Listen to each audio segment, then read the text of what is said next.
સુરત કતારગામ પાસે ડભોલી વિસ્તારમાં નવું આંગણવાડી કેન્દ્ર બનાવવા માટે ચાલી રહેલા ચડતણ કામ દરમિયાન એક મજૂરનું મોત નીપજ્યું છે। મોત પામનાર મજૂર 28 વર્ષનો મેહુલ પરમાર હતો। સુરત કતારગામ પાસે ડભોલી વિસ્તારમાં નવું આંગણવાડી કેન્દ્ર બનાવવા માટે ચાલી રહેલા ચડતણ કામ દરમિયાન એક મજૂરનું મોત નીપજ્યું છે। પરિવારના જણાવ્યા પ્રમાણે મજૂર પહેલા માળી ઈંટું ચડાવતા સમય નીચે પટકાયો। આ ઘટના દરમિયાન કામ કરવાની જગ્યાએ મજૂરો માટે કોઈ સલામતી વ્યવસ્થા ન હતી।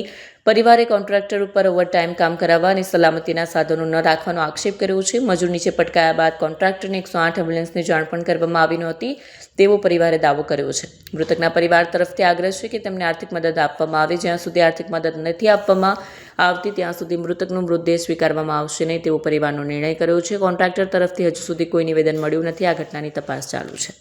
કેમેરામેન હકીમ શેખ સાથે વસીમ હાસમીનો રિપોર્ટ, આઝાદ ન્યૂઝ, સુરત। દિલીપભાઈ સોમલાભાઈ ડામોર, આદિવાસી ભીલ સમાજ સેવા સુરતથી આવું છું।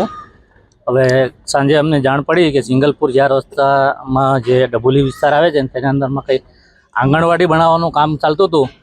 તે દરમિયાન આ ભાઈ ઉપરથી નીચે પડી ગયો। કોઈ પણ જાતની સેફટી કોન્ટ્રાક્ટર કે આપી નથી, કોઈ પણ સુપરવાઇઝર હાજરમાં નથી।